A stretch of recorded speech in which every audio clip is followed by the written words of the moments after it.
Salut les amateurs d'horlogerie, c'est Olivier de Chronotempus. L'été arrive et avec lui une question se pose souvent, qu'est-ce qu'on va bien pouvoir mettre à son poignet quand il fait chaud? J'ai réuni 10 nouveautés sorties cette année que je trouve idéales pour porter l'été, soit car il s'agit de plongeuses et donc on pourra se baigner et faire à peu près tout et n'importe quoi avec, soit de field watch idéal par exemple pour partir en randonnée cet été, ou encore de montres qui ont un style vraiment estival et donc souvent très coloré. Et petite précision importante, il y a 10 montres mais ce n'est pas un classement, je les présente en fait de la plus accessible à la plus exclusive. Alors, c'est parti!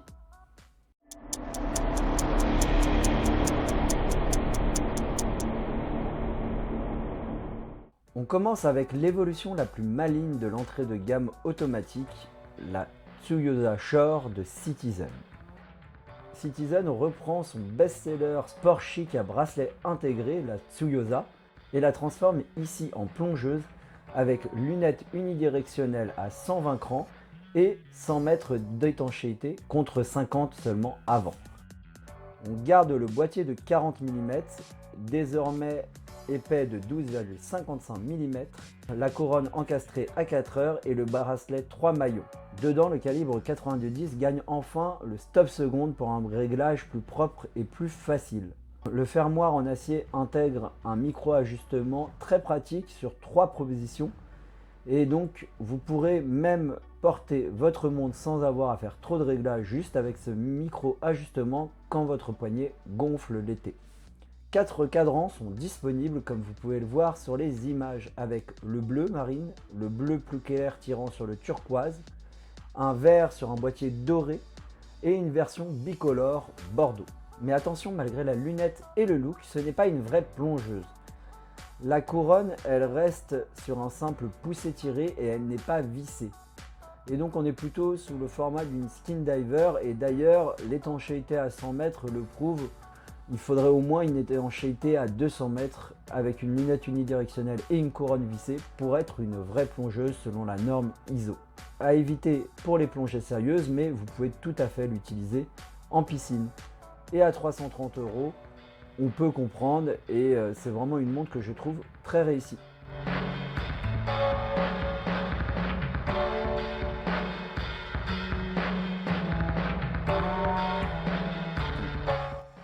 Direction la France avec une belle collaboration horlogère entre le média Passion Horlogère qui s'associe avec la maison de montres Chronofix relancée récemment autour de montres plutôt héritage.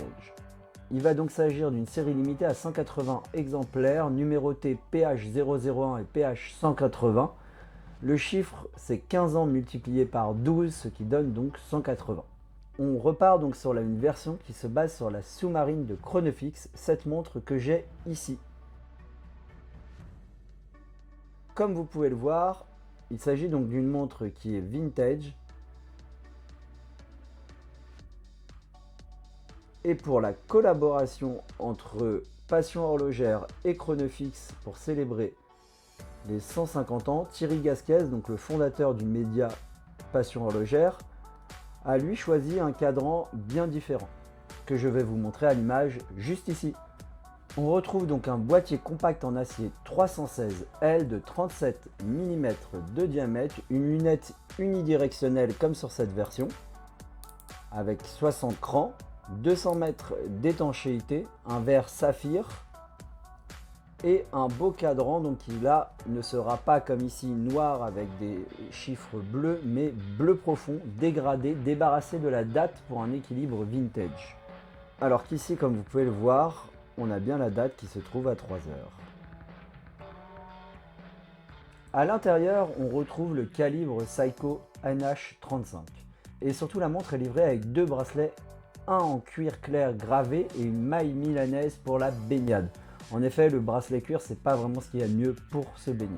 Cela fait donc une montre au beau rapport qualité-prix et au style néo-vintage affirmé, mais avec cette touche de bleu sur le cadran, on est un peu plus moderne quand même que la version que je vous ai montrée juste avant.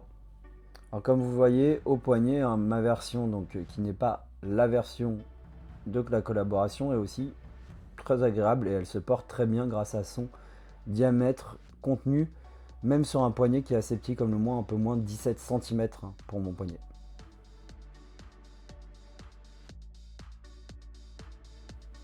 On reste en France et au même tarif environ, mais ici on va quitter la plage pour la montagne et l'aventure.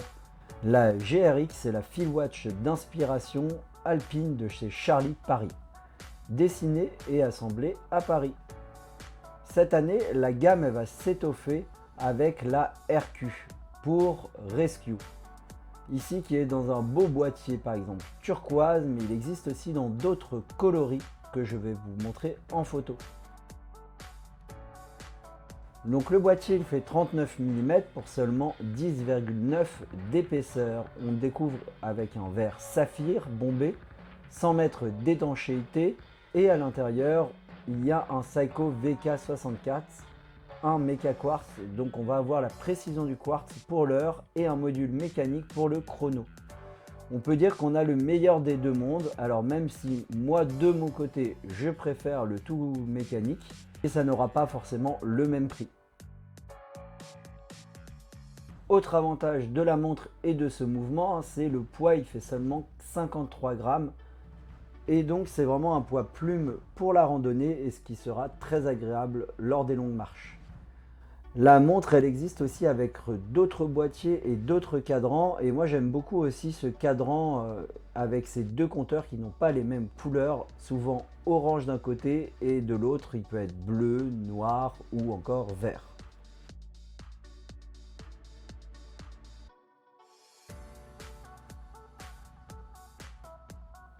Direction maintenant l'Italie et l'esthétisme pur avec la marque Unimatic et sa collection Swimming Pool. Elle a été tout juste lancée en fait en ce mois de juin et il s'agit vraiment d'une montre minimaliste avec une ambiance bord de bassin et deux boîtiers ici sont disponibles. La Modelo 5, compacte et angulaire de 36 mm à 495 €. Et la Modelo Uno, la plongeuse classique de 41,5 mm sablée à 525 €.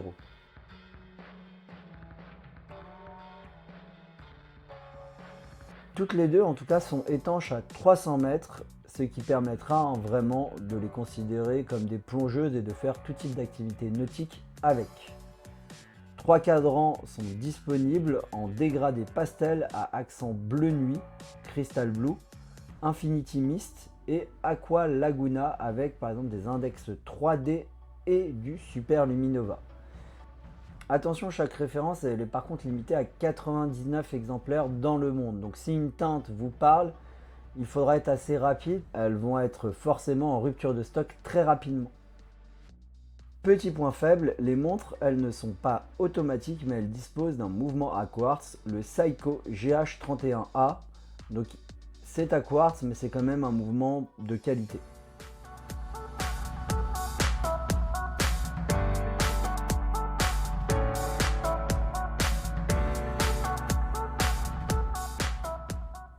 On monte un petit peu en gamme avec une montre qui approche des 900 ou 1000 € et c'est une des belles nouveautés de cette année dont je vous avais déjà rapidement parlé dans un article, la Multifor 8 One Chrome, donc la Multifor 8 One Chrome plutôt. Le nom il dit l'évolution, en fait Mido propose sa Multifor 8 qui était normalement tout chrome avec seulement ici une version One Chrome vissée à 3 heures, ce qui simplifie donc le boîtier, il est beaucoup plus élégant je trouve et elle permet d'avoir une montre sport chic qui sera étanche quand même à 100 mètres.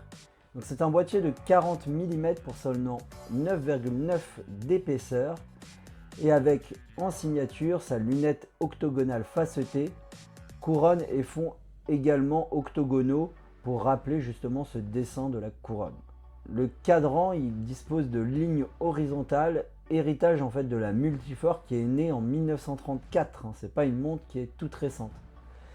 Et ici l'une des nouveautés sur cette montre assez récemment, c'est cette version qui est verte et que je vous montre en image. Dessous, dans la montre, on retrouve le célèbre calibre 80 avec 80 heures de réserve de marche, un spiral amagnétique Nivacron, stop seconde et une fréquence qui est de 3 Hz. Donc c'est une très belle montre, elle est fiable, elle est belle de mon côté, en tout cas je la trouve vraiment très réussie et elle mériterait vraiment d'être plus connue parce qu'elle est encore assez peu connue, tout comme la marque Mido qui propose vraiment des très bons rapports qualité-prix.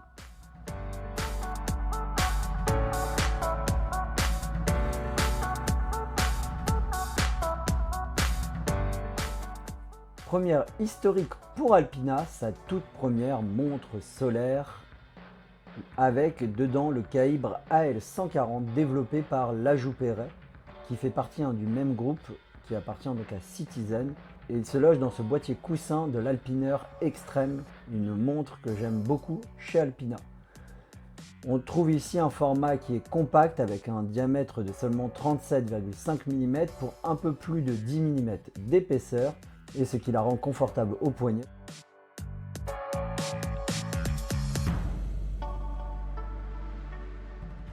Et ce mouvement à quartz solaire, il a le grand avantage d'avoir pas moins de 10 mois de réserve de marche en la laissant seulement une journée au soleil. Et donc même pour quelques secondes au soleil, une dizaine de secondes de soleil permet à la montre de refonctionner pendant plus d'une minute. Les chiffres sont bluffants, 10 mois d'autonomie dans le noir total et seulement 10 secondes de lumière pour la relancer et 1 minute pour tenir la journée. Donc c'est vraiment une montre qui est très pratique à porter tous les jours. On peut même tirer la couronne et la montre va se mettre dans une sorte de veille qui permettra de la tenir jusqu'à 4 ans de réserve. Point important, elle a 100 mètres d'autonomie, un bracelet en caoutchouc texturé au motif de la marque ou un bracelet en acier et elle sera disponible entre 1000 et 1200 €. Le seul point faible, je dirais que c'est que le beau cadran de l'Alpiner Extreme ici a disparu à cause notamment du panneau solaire qui permet de recharger la montre et donc on ne dispose plus du même motif et surtout du relief de ce motif là. Il y a toujours le motif mais il est totalement plat.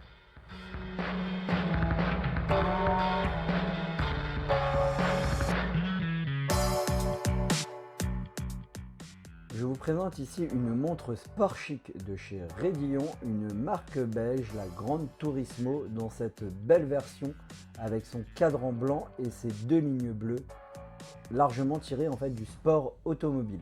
Et donc, comme vous pouvez le voir, je laisse sur le plateau. C'est donc une pièce assez exclusive car limitée à 55 exemplaires et qui sent bon le circuit avec cette montre qui s'appelle exactement la GTA A4004. Ces deux bandes bleues que vous pouvez voir dans les gros plans, en fait c'est un clin d'œil à la Ford Shelby. On retrouve donc une montre en acier traité PVD noir avec un boîtier de 40 mm. Le bracelet il est assorti et intégré. Et on va voir aussi noter un grand 55 à 9 h sur le cadran. La date, quant à elle, sera à 3 h. Le verre saphir, il est double anti-reflet. Le fond, il est transparent pour découvrir le mouvement. Et l'étanchéité de cette montre, elle est de 100 mètres car il y a une couronne vissée. Donc c'est plutôt pas mal pour une montre sport chic qui parfois font un petit peu moins que 100 mètres. C'est personnellement un design que je trouve vraiment bien réussi. Mais on retrouve à l'intérieur un SW200, donc un mouvement qui est totalement fiable, mais qui dispose d'une autonomie un peu faible, surtout aujourd'hui.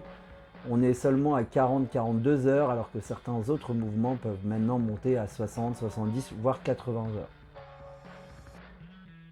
On continue dans le solaire, mais on monte en niveau de gamme avec une maison quand même qui est très connue, Tag Heuer, et qui refont pour 2026 la version Aquaracer solaire de sa Tag Heuer en 40 mm.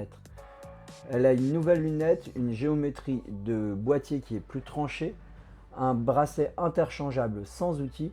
On découvre donc une montre étanche à 200 mètres animée par le calibre Solargraph TH5000 qui propose là aussi des caractéristiques assez similaires, tout simplement parce qu'il vient aussi de Lajouperet. Et donc 10 minutes au soleil permet de donner par exemple 40 heures de réserve de marche à la montre. Et elle a aussi 10 mois d'autonomie dans le noir total. Plusieurs versions sont proposées, de l'acier vers 3000 € et aussi du titane vers 3800 €. Et moi, celle qui m'a le plus intéressé, c'est celle en titane grade 2 sablé avec sa lunette en titane grade 5 et ses touches de bleu polaire sur la trotteuse, la couronne et le réo. C'est vraiment une montre que je trouve réussie. Elle est sobre, technique, ultra légère, mais par contre, les prix sont peut-être un peu élevés, même si on paye en partie la marque Tag Heuer.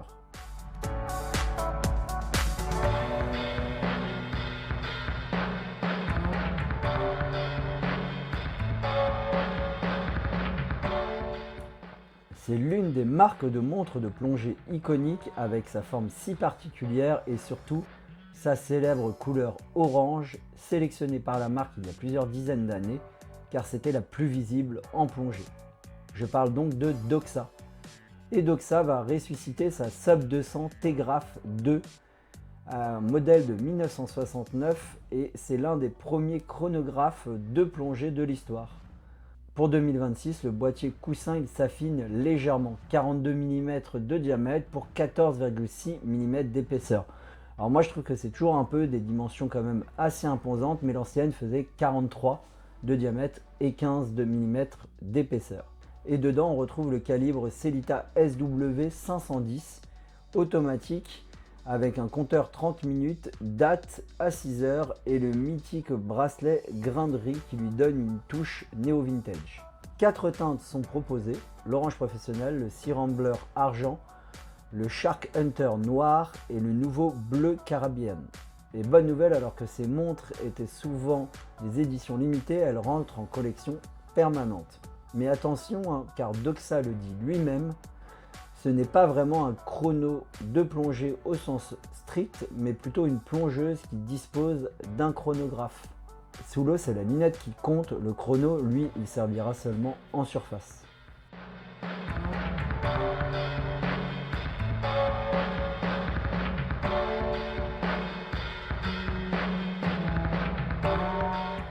Nouveauté audacieuse et surtout réponse à une vieille demande des passionnés, Tudor fait enfin descendre sa Black Bay chrono à 39 mm contre 41 mm avant et surtout 13,1 mm d'épaisseur. Un vrai gain d'ergonomie.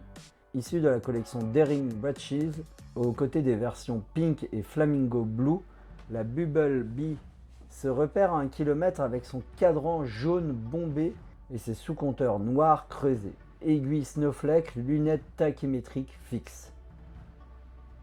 Dedans, on retrouve le calibre MT5813 sur base en fait de Breitling B01 avec roue à colonne, embrayage vertical, spirale en silicium et il est certifié COSC.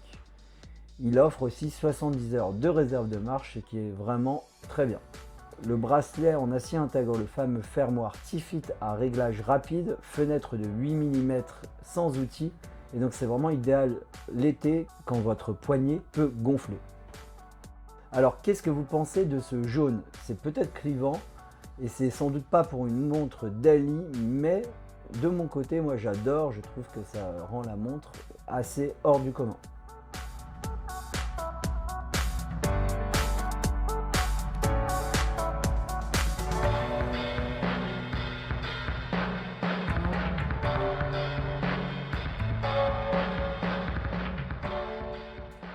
Alors, prêt pour l'aventure? Entre boîtier compact, montre en titane, cadran coloré et technologie solaire innovante, cette sélection de montres de l'été 2026 allie robustesse et technique avec un style qui est souvent affirmé. Dites-moi en commentaire quel est votre modèle préféré de cette sélection. Est-ce que vous craquez pour le jaune de la Tudor, le minimalisme d'Unimatic ou enfin l'accessibilité de la Citizen Tsuyosa Store 40? Si cette vidéo vous a plu, n'oubliez pas de laisser un gros pouce bleu et surtout abonnez-vous à la chaîne Chronotempus pour ne rien rater des prochaines actualités et vidéos horlogères. À bientôt!